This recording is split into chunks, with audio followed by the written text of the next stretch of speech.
এই যোগ্য মানুষের সমাবেশ বা যোগ্য মানুষের যোগ্য স্থানে পদায়নের যে বিষয়টি মোশাররফ হোসেন ঠাকুর তুলেছেন, রাষ্ট্রপতির শপথের পরপরই আমরা দেখলাম মন্ত্রিসভায় নতুন দু একজন মুখ আর কিছু মন্ত্রণালয়ের রদবদল হলো।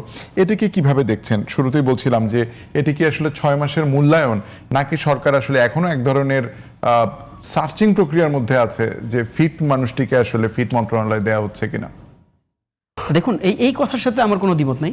মোশাররফ ঠাকুর ভাই যেটা বলেছেন যে যোগ্য মানুষের সমাবেশ হতে হবে এবং এটা বাংলাদেশের স্বার্থেই হতে হবে। আমি ধরেন দল মতের ঊর্ধ্বে উঠে, বিরোধী দল সরকার দল সব কিছুর ঊর্ধ্বে উঠেও বলি বাংলাদেশকে তো আসলে ভালো জায়গায় নিতে হবে আমাদের। এটা আমাদের একটা মানে কম্প্রিহেন্সিভ একটা কমিটমেন্ট, সর্বদলীয় একটা কমিটমেন্ট হওয়া উচিত। তার মানে এই না যে আমরা একজন আরেকজনের সাথে একেবারে হয়ে যাব যে কারো দোষারোপ কেউ দেখবো না। সেটা হবে আমি ভুল করবো, মোশাররফ ভাইরা আমাদেরকে বলবেন। সরকার হিসাবে যখন সরকার ভুল করবে তখন বিরোধী দল হিসাবে আমরা আমাদের মতন করে সমালোচনা করব। কিন্তু এটা ঠিক যে যোগ্য মানুষের সমাবেশ হতে হবে এবং যে কোনো মূল্যে হতে হবে। এবং খুবই চমৎকার রেফারেন্স করেছেন।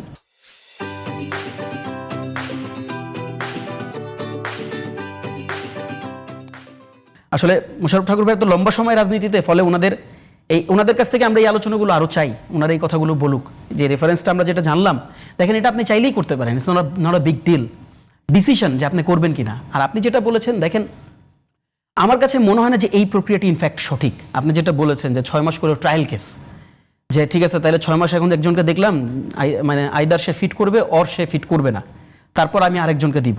তো দেখেন আপনি যখন এই সময় কিন্তু যাচ্ছে আপনার, মানে এই যে 6 মাস অন্তর অন্তর আপনি যদি ট্রায়াল ফর্মুলায় রাখেন, তো এতে করে আপনার সময় নষ্ট হবে এবং প্রত্যেকটা দিন কিন্তু গুরুত্বপূর্ণ আপনার জন্য। কারণ মানে এই কথাটাই সত্যি। সেদিন আমি একজনের সাথে টকশো করছিলাম, বিএনপির যথেষ্ট সিনিয়র, তিনি বলছিলেন যে দেখেন এখানে হচ্ছে মানে ক্ষমতা গ্রহণ করাই একটা পাপ। কারণ এটা বাংলাদেশের মানুষের সাইকোলজি। ইনফ্যাক্ট যখনই কেউ ক্ষমতায় চলে আসে তখন কেন যেন বাংলাদেশের মানুষ একেবারে সামগ্রিকভাবে তার বিরোধিতায় চলে যায়। এটা সবার ক্ষেত্রে আপনি দেখবেন যে বিগত 2 বছরের যে ইন্টারিমের আপনি যতগুলো ইন্ডেক্স আপনি দেখবেন, ইন্টারিম আসলে ভালো করেছে। এখন মানুষ তো বলছে ইনফ্যাক্ট।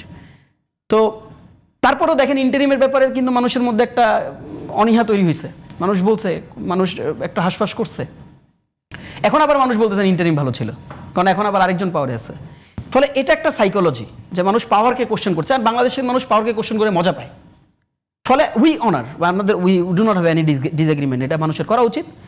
এতে গণতন্ত্রের একটা যাত্রা সঠিক থাকে। কিন্তু আপনি যে কালে ভদ্রে যে সময়গুলো নষ্ট করে দিচ্ছেন, এতে আপনার জবাবদিহিতা বাড়ছে। ফলে আমার কাছে মনে হয় যে যোগ্য মানুষের অ্যাকোমোডেশন করা দরকার। আর দেখেন কিছু ক্ষেত্রে আপনার এই রিজিডিটি মুড ভাঙা দরকার। It's okay. মানে ব্যাপারটা এরকম না যে রাষ্ট্র আপনার একাই পরিচালনা করতে হবে, না আপনাকে একাই, মানে ধরেন আপনি এই ধরনের একটা প্রবণতা থাকতো। আমরা যখন ফুটবল খেলতাম ছোটবেলায়, মানে কোনো একজনের টার্গেট থাকতো যে একাই গোল দিবে, ফলে সে গোল দিতে পারতো না। কারণ গোলেরও একটা প্রক্রিয়া আছে, একটা প্রসেস আছে। হ্যাঁ, তো আপনি ধরেন এই ধরনের একটা রাষ্ট্রীয় যেই প্রবলেমগুলো, রাষ্ট্রীয় ক্রাইসিস যেগুলো তৈরি হচ্ছে, যে ক্রাইসিসের সাথে হয়তো আপনারও সংযোগ কম। যেমন দেখেন বিগত সময় যখন এক্স্যাক্টলি ওয়ারকে কেন্দ্র করে যখন জ্বালানি সংকট হলো, তো আমরা এই কথাগুলো আমরা খুব সাবলীলভাবে, আমরা অবলীলা এই কথাগুলো বলেছি, আপনাদের এই টকশোগুলোতে এসে বলেছি। এগুলো বলার জন্য দলকানা হইতে হয় না ভাই। আমরা বলেছি যে তারেক রহমান কি যুদ্ধ ডেকে আনছে? ফলে প্রবলেমটা তার না। মানুষ ক্ষিপ্ত হয়েছে কোন জায়গাটাতে? মানুষ ক্ষিপ্ত হয়েছে এই যে আজকের দিনের যিনি জ্বালানি মন্ত্রী, বিদ্যুৎ মন্ত্রী, তিনি সংসদে দ্বারা ওই সময় বলছিল যে জ্বালানির কোনো সংকট নাই আমাদের এখানে, জ্বালানি একেবারে বিরাট লেভেলের জ্বালানি আছে, অনন্তকাল জুড়ে চলবে। তার জেস্টার ওয়াজ দ্যাট। আপনি এখনো বক্তব্যটা আপনি রিভিউ করতে পারেন। ফলে দেখেন তখন কি হলো, তখন আপনি বিরোধী দলকে নিয়ে আপনি যখন একটা সিদ্ধান্তে যেতে চাইলেন, তাদের কাছ থেকে পরামর্শ নিলেন, তাদের সাথে বসলেন, কথা শুনলেন, এতে কি আপনার লস হলো? আজকে যে ক্রাইসিসটা যাচ্ছে বা আগামীতে যদি এরকম কোনো সিভিয়ার ক্রাইসিস আসে, মানে আমাদের একটা টোটাল কালচারাল একটা ইস্টাবলিশমেন্ট আছে পলিটিক্স নিয়ে। পলিটিক্সটা কিরকম, ইস্টাবলিশমেন্টটা কিরকম জানেন?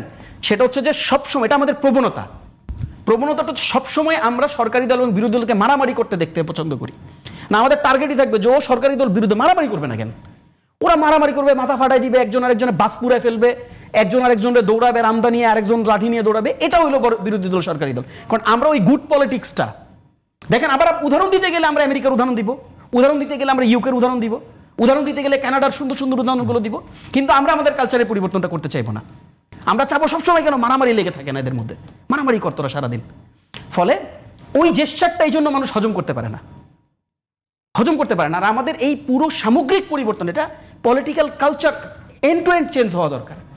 ইটস ওকে, আপনি যখন একটা ন্যাশনাল ক্রাইসিস আসতেছে, আপনি দেখেন না ইন্টারন্যাশনাল পলিটিক্সগুলো, ন্যাশনাল ক্রাইসিসে সবাই এক, যখন ডিপ স্টেট ইস্যু হয় তখন সবাই এক।